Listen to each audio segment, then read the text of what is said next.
Nesse vídeo a gente vai falar sobre os nodes de atributos do Geometry Nodes.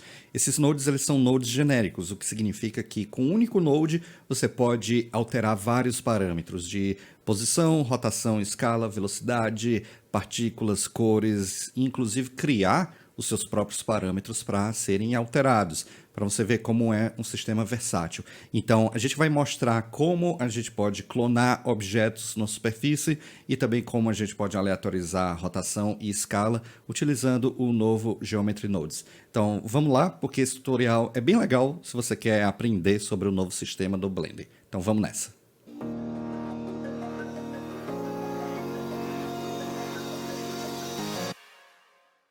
Então vamos lá, vamos replicar essa poltrona nesse grid, certo? Então para a gente fazer isso, eu vou colocar um novo objeto que é esse Point Cloud.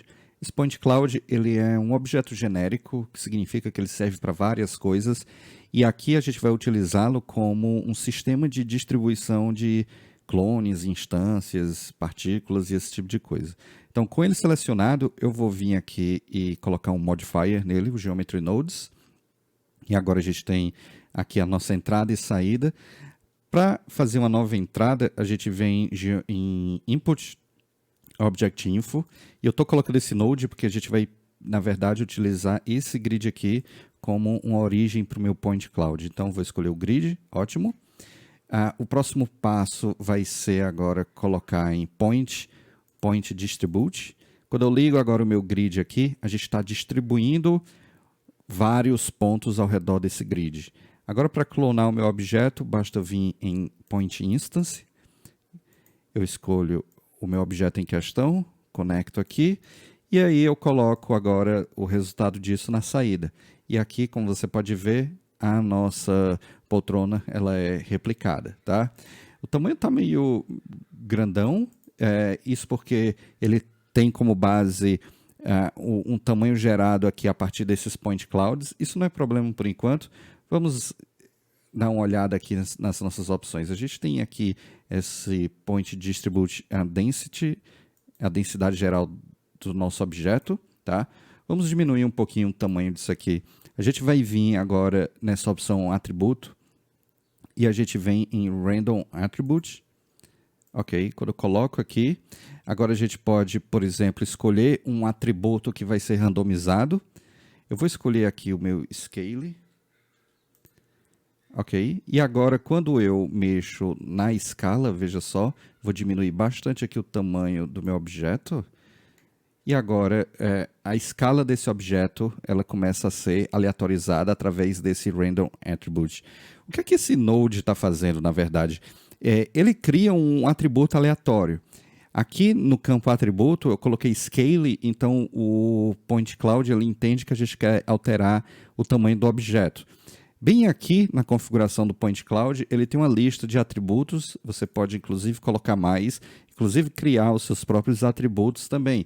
Isso é algo que vai ser muito legal na medida que tiver tudo 100% implementado, porque você vai poder criar, digamos, regras exclusivas ou regras novas para esse node funcionar. Por padrão, ele funciona com radius, position, veja só, color, particle ID, velocity. Então, veja só como já tem alguns parâmetros interessantes e muito em breve vai ser possível, de uma forma geral, usar também imagens, texturas, vertex colors, vertex groups e por aí vai. Então, só de dizer aqui ele usar a escala para randomizar, e aí a gente define os valores que vão ser randomizados aqui. Eu posso alterar o seed para ter valores 100% diferentes, né? Deixa eu tirar aqui a visibilidade do meu objeto. E uma coisa legal é que esse random attribute ele funciona em dois modos. O float, que gera números aleatórios, um número mínimo e um número máximo. E tem também esse vector, que ele trabalha com a aleatorização de parâmetros x, y e z. Vamos criar um novo atributo. Vamos lá, vou colocar um random attribute bem aqui. Só que agora, em vez de float, vamos usar um vector, por exemplo. Então, vamos randomizar agora a rotação dessas cadeiras bem aqui.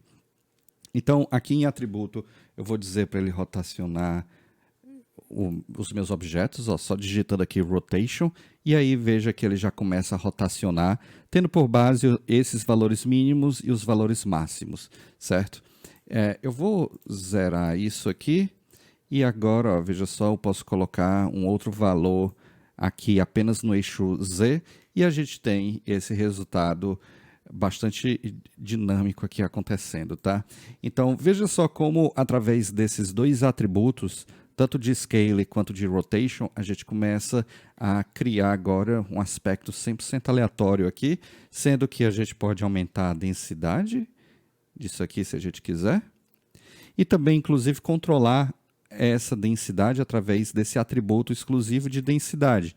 Então, se eu pegar aqui esse grid e entrar no Vertex, no Weight Paint Mode, por exemplo, e começar a pintar, veja só, uma área aqui da minha geometria que vai receber essa influência, veja que quando eu começo a pintar, ele coloca aqui para mim esse Vertex Group, certo? Então, voltando aqui para o Object Mode e selecionando o meu Point Cloud, eu vou vir aqui no meu Density Attribute e vou digitar Group, para fazer referência àquele Vertex Group que a gente criou. E aí veja só como agora os meus objetos eles ficam focados apenas onde a gente pintou, certo? E aí eu posso entrar a qualquer momento aqui no Weight Paint e pintar a distribuição do meu objeto da forma como eu quiser. Ok? Então, isso aqui é bem interessante, porque aí a gente pode arte dirigir exatamente onde os nossos pontos estão, e através desses dois tipos de atributos aleatórios, tanto esse float, que gera números aleatórios, quanto esse random, que randomiza x, y e z, a gente pode criar esse aspecto um pouco mais orgânico aqui, ok? Então, é isso. Por enquanto, é isso que dá para fazer com esses nodes, mas muito em breve, à medida que eles forem colocando mais nodes e mais recursos, a gente vai explorando outras possibilidades, ok? Então, é isso aí. Se curtiu, dá um like aí no vídeo, se inscreve no canal e até a próxima, porque a gente vai ter muitas novidades sobre o Geometry Nodes. Então, um abraço e até lá.